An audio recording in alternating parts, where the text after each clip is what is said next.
오늘이 7월 첫 번째 주일이죠. 하반기가 시작되는 첫 번째 주일입니다. 중요한 스타트 라인에 서 있는 주일이라고 할 수가 있어요. 그리고 맥주 감사 주일입니다. 맥주절에 대한 설교는 제가 여러 번 했어요.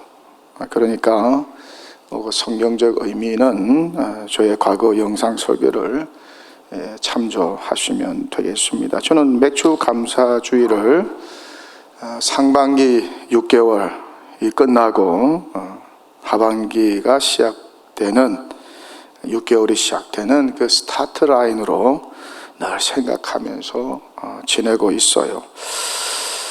요즘은 매달 수입이 있죠. 저도 매달 교회에서 사례를 받습니다. 그러니까 어떻게 보면 매달이 맥추절이라고 할 수가 있어요. 당시에는 고대 농경 사회였으니까 한 달에 한 번 추수를 하지 않습니까?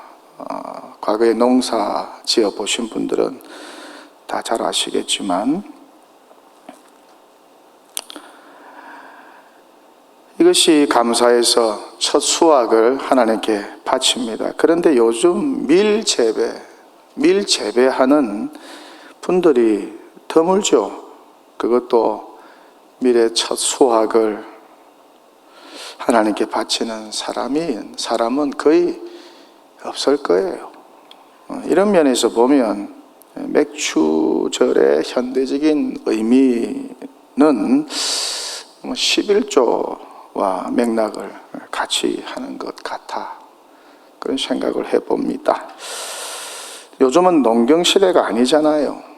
산업시대고 특별하게 4차 산업혁명 시대라고 하니까 뭔 말인지 나는 모르겠어요. 혁명시대, 4차 혁명시대라고 하니까 이런 맥주절, 맥주 감사주일, 이건 우리 사실 피부에 실생활에 와닿지가 않아요.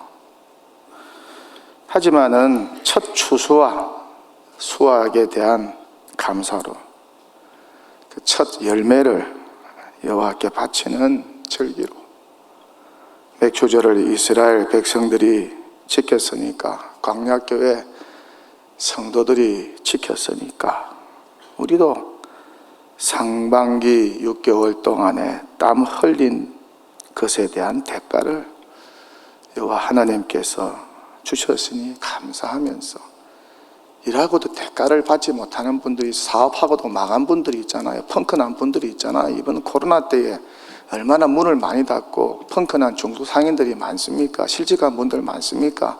다 일한다고 노력한다고 그 대가를 얻는 게 아니에요. 어떤 사람은 일하고도 엄청 많은 대가를 받는 사람이 있지만 어떤 사람은 마이너스가 되는 분들이 있습니다. 여러분 통장은 마이너스입니까? 플러스입니까? 저도 마이너스 통장 쓰고 있어요.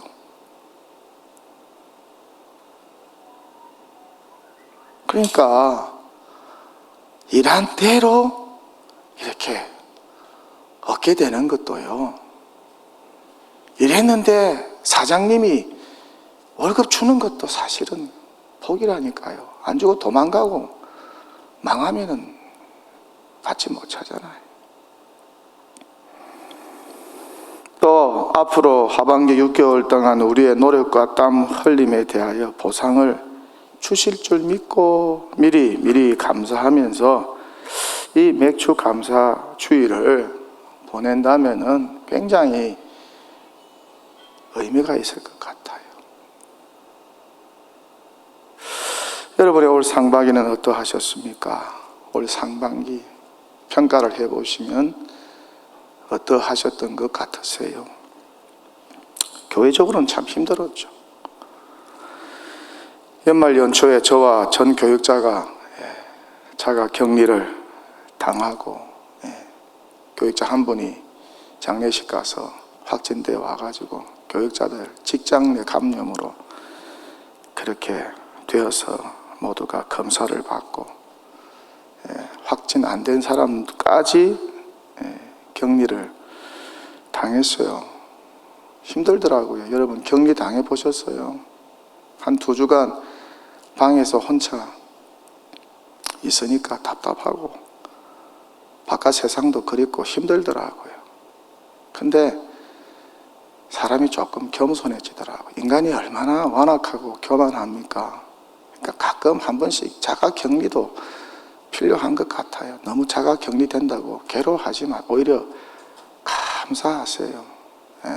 자기를 돌아볼 수 있는 절호의 기회입니다. 코로나는 자기를 돌아보고 자기를 성찰하는 하나님이 주신 절호의 기회. 이때 자기를 성찰하여 돌이키지 않으면 더 큰 환난을 당할 수가 있어요.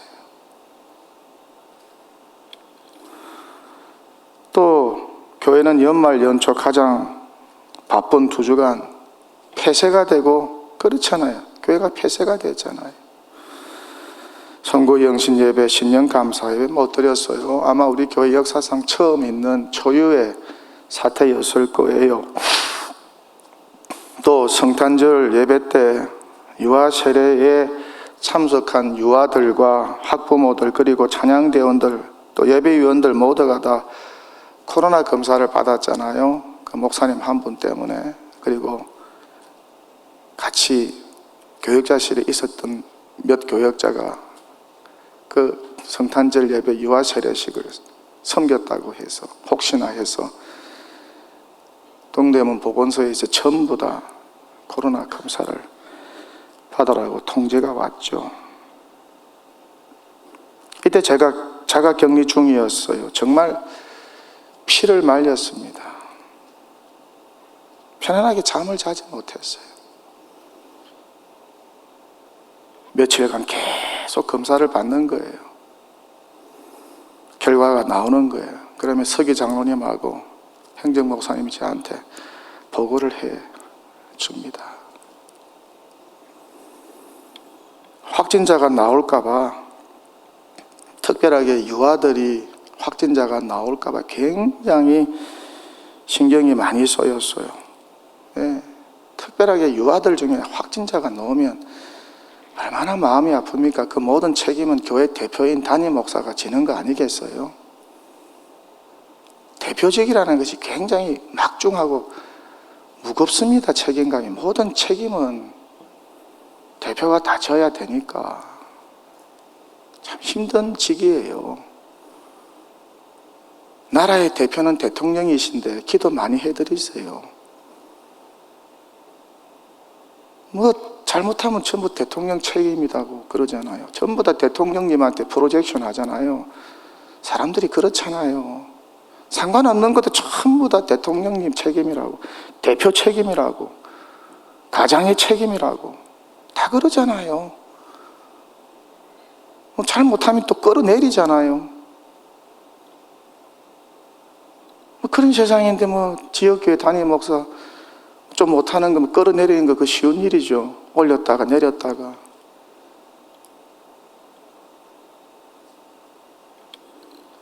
그러니까 대표 되려고 하지 마시고 그 대표 밑에 부대표 되려고 하세요. 나는 왜 대통령 되려고 저렇게 많은 사람들이 출마를 했는지 이해가 안 돼요. 그 얼마나 힘든 직인데, 잠 못 자는 직인데, 부통령으로 나오거나 총리로 나오는 거는 아주 지혜로운 일 같아요. 아무쪼록 대통령직 하시는 분들이 누군지 모르겠지만 우리는 기도를 많이 해드려야 됩니다. 편안하게 잘 주무실 수 있도록 그 막중한 책임을, 무거운 짐을 잘 지고 가실 수 있도록.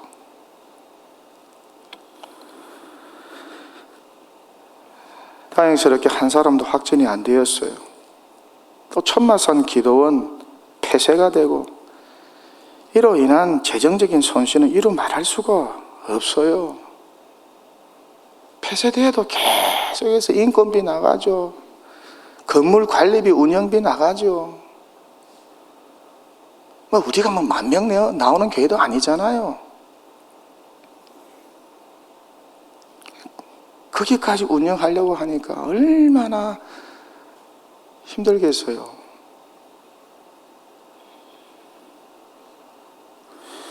이런 것을 보면은 상반기에는 좋은 일보다도 좋지 않은 일이 더 많았던 것 같아요. 그나마 위로가 되는 것은 본당 전면 공사, LED 공사, 또 중위층에 있는 방송실 제자리로 넣는 공사. 나는 지금도 이해가 안 가요. 왜 저 잘 입던 방송실 기자재를 왜 중위층에다가 갖다 놓고 흉물로 만들어 놓았는지 나는 지금도 이해가 되지를 않아요. 정말 이해가 되지 않아요. 옮기고 넣는다고 수천만 원 쓰지 않았어요. 왜 그런 짓을 하는지 나는 도대체 이해가 안 갑니다. 그나마 저걸 옮겨가지고 너무너무 참 감사해요. 설교하기도 편해요. 저기서 방송지 직원이 왔다 갔다 하면요, 설교하는데 굉장히 불편해요. 근데 지금은 깨끗하잖아요.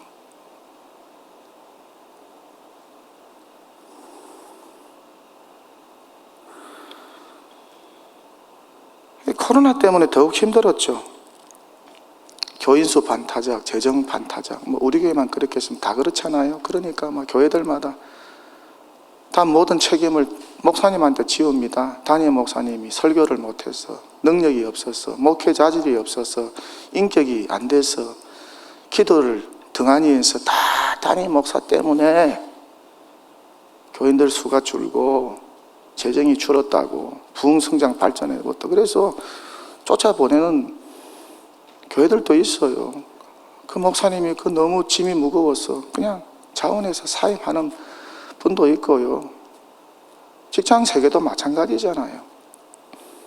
사장님 모셔놨는데 성장 못 시키면 옷 벗고 나가야 되잖아요. 코로나 때 옷 벗은 사람들 많아요. 목사들도 많고. 앞으로 그런 일이 더 많아질 겁니다. 무서운 세상에서 살아가고 있어요. 갈수록.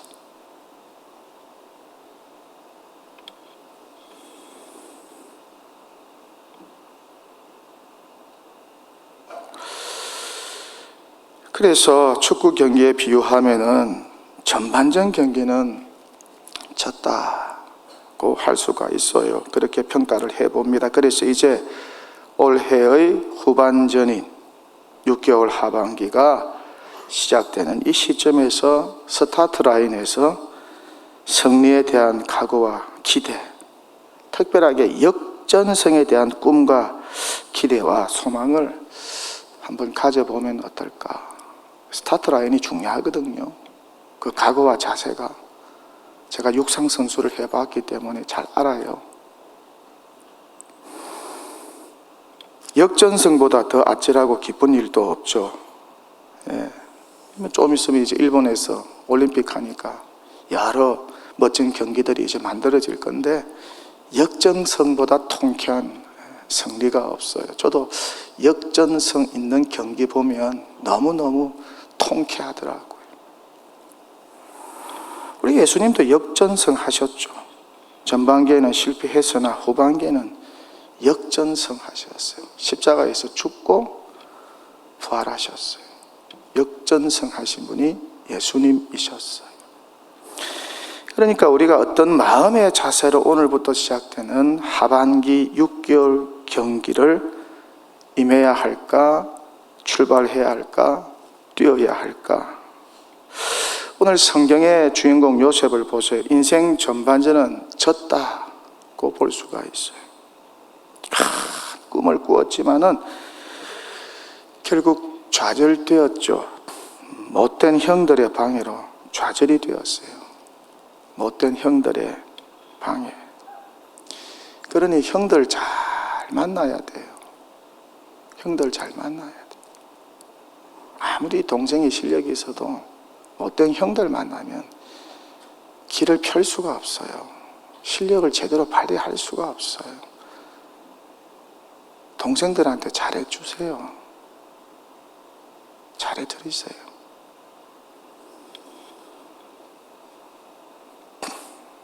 그리고 한 집안에 사랑받던 아들이 노예로 전락하게 되고 애굽의 종으로 팔려서 무려 11년간 종살이를 하게 되고 아버지한테 사랑받던 아들이 남의 나라에 와서 종살이를 했으니까 얼마나 힘들었을까요? 죽을 만큼 힘들었을 거예요. 사업하다가 망해봤습니까? 부자였다가 망해봤습니까? 파출부 해봤습니까? 허드렛 일 해봤습니까? 가난하다가 부자 되는 거는 좋아요. 그러나 부자로 떵떵거리며 살다가 가난해 보세요. 망해 보세요. 참 비참해요. 그러니까 망하지 마세요. 제발 성공하세요. 세상에는 성공하는 사람들에게 박수 치지 실패자들에게 박수 안 합니다. 교회에서나 좀 품어주고 좀 위로해주고 그렇죠.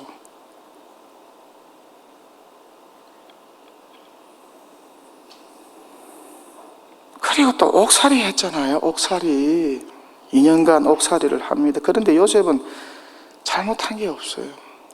그렇죠? 잘못한 게 있다면은 그 주인 마나님의 청을 물리쳤다는 거예요. 아니 종이 들어줄 청이 있고 거부해야 할 청이 있잖아요. 돈 많고 권력 있는 주인 마나님이 요셉한테 뭐라고 했어요? 야, 나하고 자자. 미쳤어요? 지 남편하고 자지 왜 종하고 자자 그래? 세상에 그런 일 많아요, 여러분. 돈 많은 마나님들 조심하세요. 돈 있고 권력 있는 마나님들 조심하세요. 나와 같이 자자, 뒹굴자. 세상은 그래요. 돈 있고 권력 있으면 이제는 생각하는 게 그런 집밖에 생각 안 한다니까요. 인간이란 존재가 그렇다니까요. 근데 요셉은 어떻습니까? 내가 하나님 앞에서 어떻게 이런 죄를 범할 수 있겠습니까? 하면서 주인 마나님의 청을 거부하고 도망갔잖아요. 그러니까 주인 마나님이 화가 나가지고 자존심도 상하고 모함을 해가지고 결국 감옥에 집어넣었잖아요. 힘없으면 감옥 가는 길밖에 없어요. 모함 당해서. 그러니까 힘을 기르세요. 힘없어서 모함 당해서 감옥 가지 말고 힘들게 살지 말고 제발 힘을 기르세요. 힘을.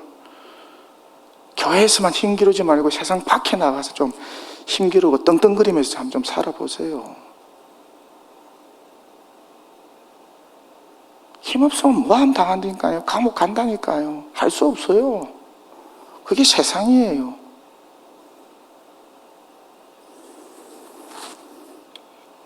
그러니 요셉이 얼마나 억울했겠습니까?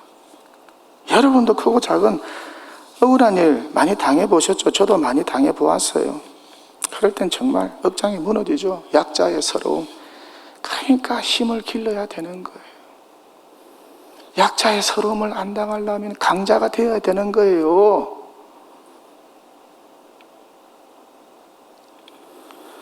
그렇게 요셉이 억울하게 감옥에 갇혔어요. 그리고 언제 풀려날지 몰라요. 이런 인생의 수렁에 빠졌어요. 그렇게 애굽의 총리가 되기 전까지.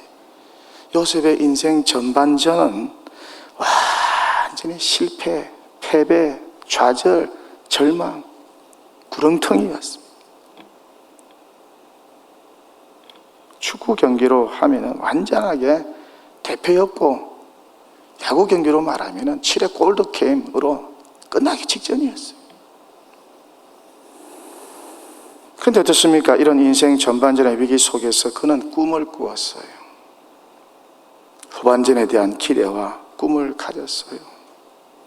어떤 기대와 꿈입니까? 하나님이 나와 함께 하시기 때문에 나를 가만히 두지 않으실 것이다. 나를 앞으로 형통하게 하실 것이다. 잘 되게 하실 것이다. 승리하게 하실 것이다. 그런 믿음을 가졌어요. 21절 여호와께서 함께 하시고 그에게 인자를 더하사 간수장에게 은혜를 받게 하시며 23절 간수장은 그의 손에 맡긴 것을 무엇이든지 살펴보지 아니하였으니 이는 여호와께서 요셉과 함께 하심이라. 그를 범사에 형통하게 하셨더라. 그를 범사에 형통하게 하셨더라. 요셉이 이 형통의 믿음과 신앙을 가지고 2년 옥살이, 11년 종살이를 지냈습니다. 그랬더니 그 믿음대로 되었어요. 우리도 이런 형통의 믿음을 가지고 살면 얼마나 좋을까? 불통의 믿음을 가지고 사는 것보다도 부정적인 생각으로 가득 찬 그런 불통의 믿음을 가지고 사는 것보다도 100배, 1000배 낫지 않겠어요? 부정적인 생각, 불신의 생각, 불통의 믿음으로 살아보세요. 그 인생이 잘 되겠습니까? 잘 안 되죠. 잘 돼도 문제입니다. 결국에는 다 무너지게 되어 있어요. 기초가 잘 안 되어 있는데, 기본이 잘못되어 있는데, 벽돌이 처음부터 잘못 꼽혀 있는데, 싸우면 싸울수록 불안해하고 결국은 무너지게 되어 있다니까요. 다 생각대로, 믿음대로 일어나게 되어 있어요. 다 말한 대로, 다 자기 뱉은 말대로 되어가게 되어 있어요. 그러니까 살고 죽는 것은 말에 달려 있어요. 말은 결국 생각이잖아요. 보세요. 천재하가 파블로 피카소. 피카소 여러분 너무 잘 알잖아요. 이 사람이 날마다 이런 말을 되새기고 말하면서 살았다고 해요. 나는 미술사의 한 획을 끊는 화가가 될 것이다. 나는 100만 장자로 살다가 100만 장자로 죽을 것이다. 항상 이 말을 했다고 해요. 근데 이것 때문에 피카소는 자신의 말처럼 나중에 위대한 화가가 되었죠. 그리고 그가 100만 장자가 되었고 죽을 때도 100만 장자로 죽었어요. 반면에 네덜란드의 화가 빈센트 반 고흐는 어떻습니까? 우리가 잘 알지 않습니까? 그는 비극적인 생을 마감해야 했습니다. 왜요? 그가 평소에 무슨 말을 했길래? 그가 평소에 이런 말을 했다고 해요. 나는 평생 이렇게 비참하게 살다가 비참하게 죽을 것 같다. 아이고, 왜 이런 말을 했는지 모르겠어. 비참하게 살다가 나는 비참하게 죽을 거야. 그랬더니 그렇게 되었어요. 37세 권총으로 쏴 죽었어요. 자살했어요.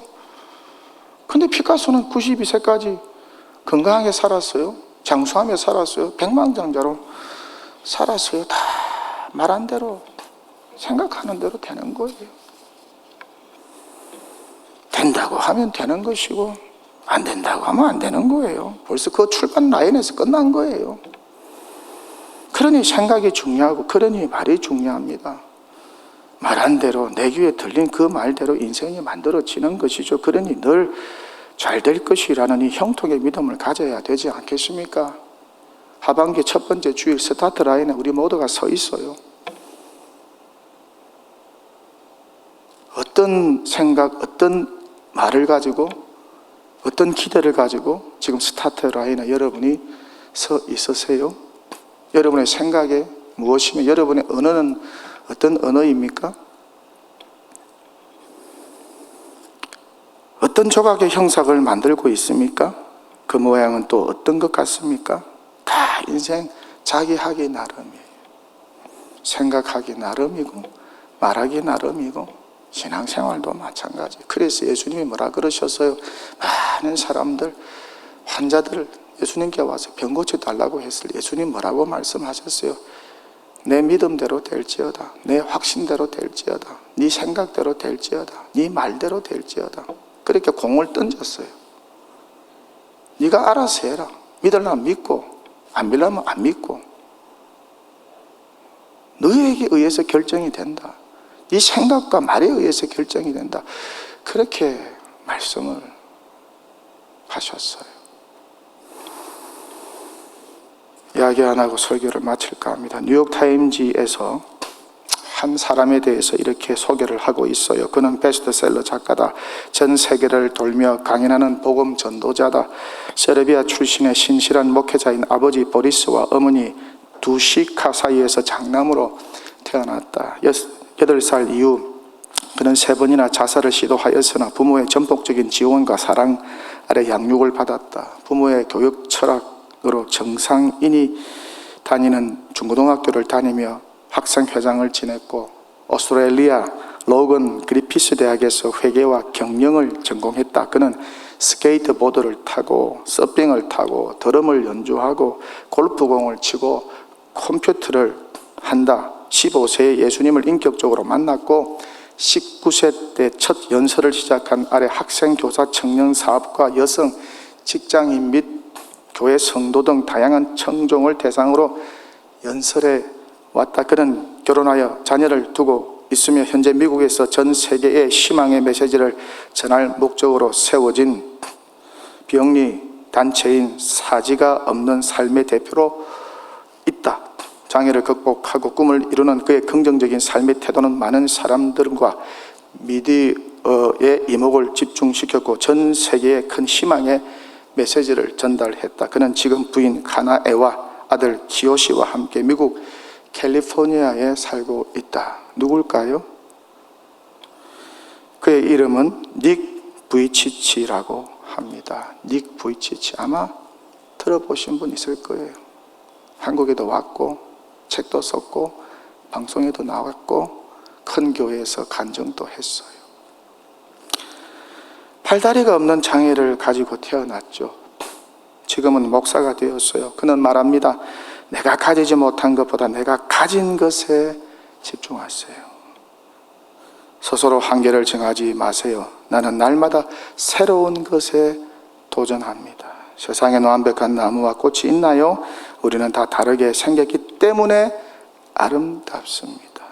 사람들은 언제나 자신의 외모나 인기, 학벌이나 직업에 연연해합니다. 그러나 오늘이 마지막 날이라면 사람들은 나의 외모나 지성, 성공은 전혀 기억하지 않습니다. 내가 어떻게 사랑하고 어떻게 용서하고 어떻게 용기를 주었는지 기억해야 할 겁니다. 이런 극한 장애를 극복하고 형통의 믿음으로 인생 성공 스토리를 만들어 가고 있습니다. 이런 분들이 우리 주변에 많아요. 교인들 가운데도 이런 분들 많아요. 가슴 아픈 거는 그렇지 못한 분들이 참 가슴 아프죠. 날마다 부정적인 생각, 불통 생각에 빠져서 그게 중병입니다. 신앙적으로 말하면 수렁에서 헤매고 있는, 신앙의 쳇바퀴를 돌고 있는, 겉만 맴돌고 있는 참 안타까운 신앙생활을 하는 분들이 있어요. 참 목회하면서 그런 분들 보면 정말 신앙의 장애자들이거든요. 가슴이 아파요. 아무쪼록 저와 여러분은 상반기가 어땠든지 간에 그 성부가 어떠했든지 간에 하나님이 새로운 선물과 기회를 주신 2021년 하반기 6개월 후반전을 요셉과 같이, 예수님과 같이, 모세와 같이, 다윗과 같이, 바울과 같이 형통의 믿음, 역정성의 기대와 믿음과 소망을 가지고 경영하셔서 하나님의 축복을 누리게 되고 큰 승리와 간증을 하게 되시는 복된 시간 되시기를 주님의 이름으로 간절히 축원합니다.